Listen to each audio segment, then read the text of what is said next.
Esto ya se salió de control.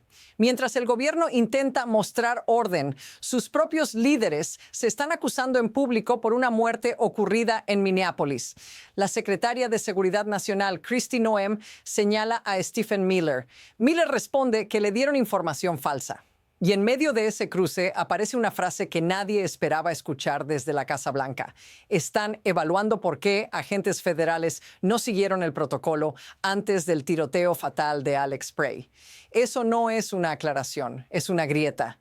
Porque cuando altos funcionarios empiezan a culparse entre sí, no están defendiendo una versión, están tratando de salvarse. Y cuando eso pasa, la verdad deja de ser controlada y empieza a filtrarse. Esto te importa a ti porque no estamos hablando de una discusión interna, sino de cómo se toman decisiones armadas en ciudades reales, con personas reales. Pero aquí viene la contradicción que lo cambia todo. Mientras se admiten posibles fallas letales, algo completamente distinto está ocurriendo fuera de cámara. Y cuando conectas esos dos mundos, la historia da un giro inquietante.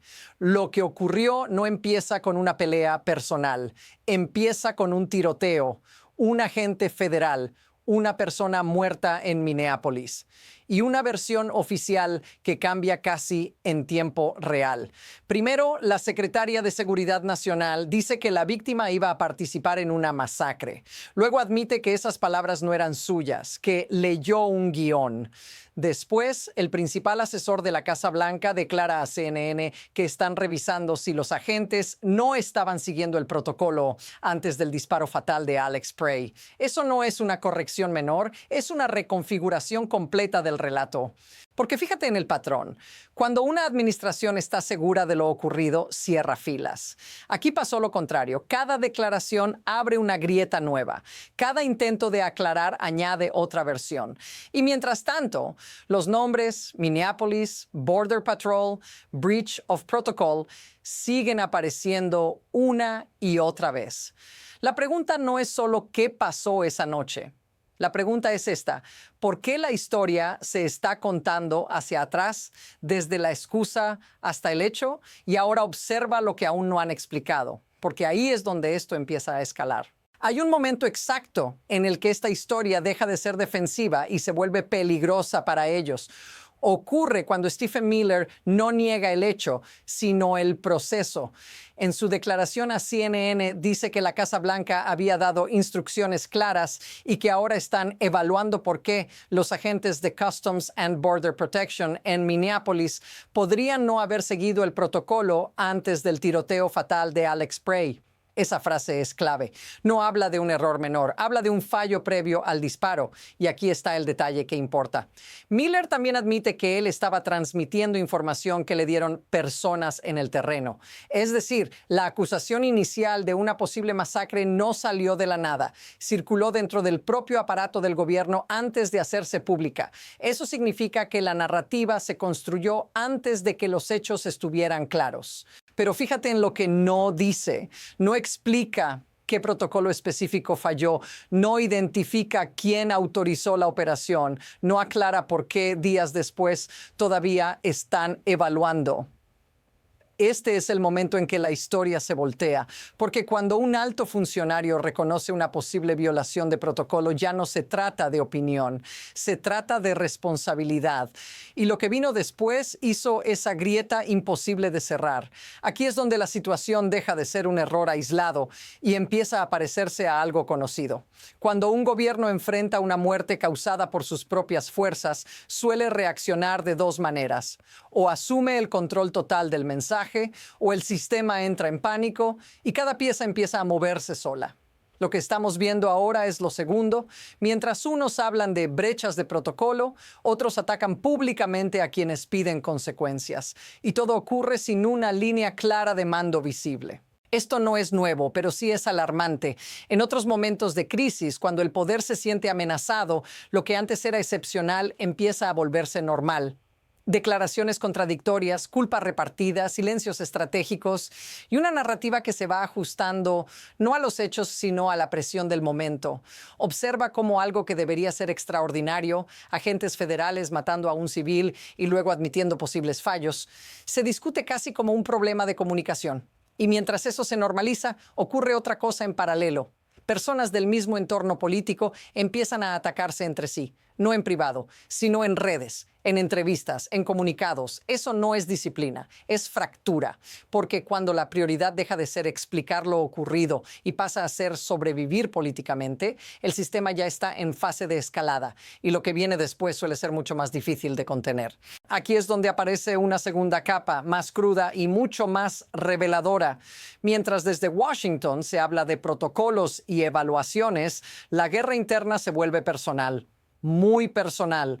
La esposa de Stephen Miller, Katie Miller, ataca públicamente a una senadora estatal de Florida, Ilana García, después de que ella pidiera que Miller fuera despedido y calificara el tiroteo de Minneapolis como aberrante. No es un rumor, está documentado. El New York Times cita a García, cofundadora de Latinas for Trump, advirtiendo que la política migratoria le costará las elecciones de medio término al GOP. Y aquí está la contradicción que lo cambia todo. Mientras el círculo cercano de Trump dice que esto es un problema de ciudades santuario, una de sus propias aliadas latinas dice lo opuesto, que estas acciones están dañando al partido desde adentro. Katie Miller responde no con una aclaración política, sino con un ataque personal, diciendo que García fue despedida por no presentarse a trabajar. Y entonces García contraataca, recordando conversaciones privadas, acusaciones de racismo y luchas internas en el DHS. Esto ya no es control de daños, es descomposición pública, porque cuando un sistema es fuerte, las disputas se manejan en silencio. Cuando se debilita, salen a la luz. Y en este punto, la narrativa oficial empieza a competir con algo más peligroso. Las verdades internas que ya no tienen incentivo para callarse. Y lo que vino después aceleró todo aún más rápido. A partir de ahí, todo se acelera. Primero, mientras los altos funcionarios se atacan entre sí, surge una imagen completamente distinta desde Mar-a-Lago. En el mismo fin de semana en que el país reacciona al asesinato de Alex Prey por agentes federales en Minneapolis, el club de Trump organiza una fiesta. Mujeres con trajes de showgirl, champán junto a la piscina, artistas flotando en burbujas gigantes. Todo eso está documentado. No es una metáfora. Está ocurriendo al mismo tiempo. Segundo, senadores republicanos salen a televisión para cerrar filas. Lindsey Graham dice que Stephen Miller no es el problema y que cuando termine la era Trump, Miller será de los pocos que se vayan con él. Es una señal clara de protección política en medio del incendio. No se responde a los hechos, se protege a la figura. Tercero, mientras el mensaje oficial intenta proyectar control, los indicadores externos cuentan otra historia. La aprobación de Trump cae al 38%, su aprobación en inmigración baja a 39%. La mayoría de los estadounidenses dice que las operaciones de ICE han ido demasiado lejos. Y aún así, el discurso público sigue negándolo todo. Velocidad, contradicción, desconexión, todo al mismo tiempo. Y cuando tantas crisis se apilan sin resolución, la pregunta deja de ser ¿quién tiene la culpa? La pregunta real es otra. ¿Qué pasa si esto continúa? Aquí es donde esto deja de ser un juego de poder y te alcanza directamente a ti. Porque mientras ellos discuten quién escribió qué guión y quién falló el protocolo, las consecuencias ya están ocurriendo en la vida real. En Minnesota, una congresista, Ilhan Omar, es atacada durante un evento público. Un hombre se le acerca con una jeringa, la rocía con una sustancia desconocida. Todo queda grabado en video. No es simbólico, es físico, es inmediato. Después del ataque, ella misma lo dice ante CNN: no voy a permitir que nos intimiden. Recuerda haber sobrevivido a la guerra. Dice que va a sobrevivir esto también. Y mientras tanto, parte de los medios y figuras alineadas con Trump lo minimizan. En televisión se escucha que parecía silly string, que no hay que exagerar. Observa eso con atención, porque cuando la violencia se reduce a una broma, el mensaje no es tranquilidad, es permiso. Esto no va de ideología, va de normalización, de qué se vuelve aceptable cuando el lenguaje se endurece y nadie asume responsabilidad. Si esto te resulta familiar, dilo en los comentarios, porque lo que se tolera una vez tiende a repetirse. Y ahora viene la parte más incómoda: cómo el sistema permite que todo esto siga avanzando sin freno. Lo que esto sugiere no es solo desorden, sino un mecanismo funcionando exactamente como está diseñado. Cuando el poder se concentra y la lealtad importa más que la verificación, el sistema deja de buscar precisión y empieza a producir espectáculo. Las declaraciones se hacen para ganar tiempo.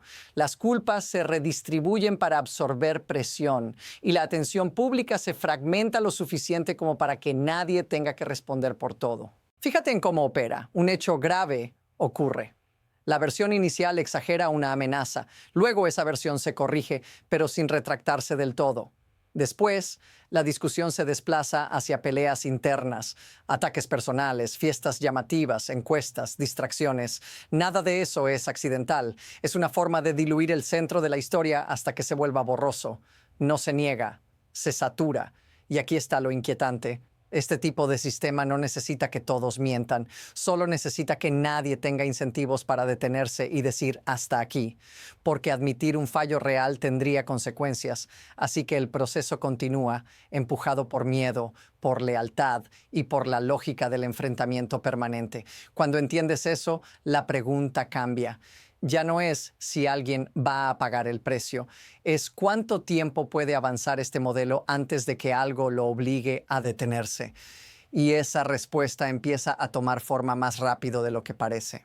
A partir de aquí, el camino se bifurca y ninguno es limpio. En un escenario, la administración logra ganar tiempo, las investigaciones federales se ralentizan, las responsabilidades se diluyen entre agencias, las declaraciones contradictorias se vuelven ruido de fondo, la atención pública se mueve a otra crisis. En ese camino, nada se resuelve del todo, pero todo sigue funcionando lo suficiente como para continuar. Es el modelo de desgaste. No convence, pero cansa. En el otro escenario algo se rompe, y no por un discurso, sino por acumulación. Un testimonio que no encaja, un video que no se puede ignorar, una declaración como la de la mujer que grabó el tiroteo y afirma que, días después, nadie del FBI ni del gobierno federal la ha contactado. Ella lo dice sin rodeos, no confía en una investigación federal y cree que están protegiéndose a sí mismos.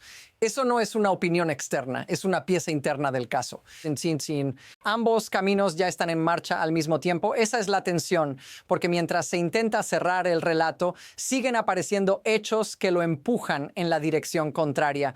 Y cuando eso pasa, el siguiente movimiento rara vez se anuncia, simplemente ocurre. La pregunta no es cuál camino es más probable. La pregunta es quién va a forzar el siguiente giro.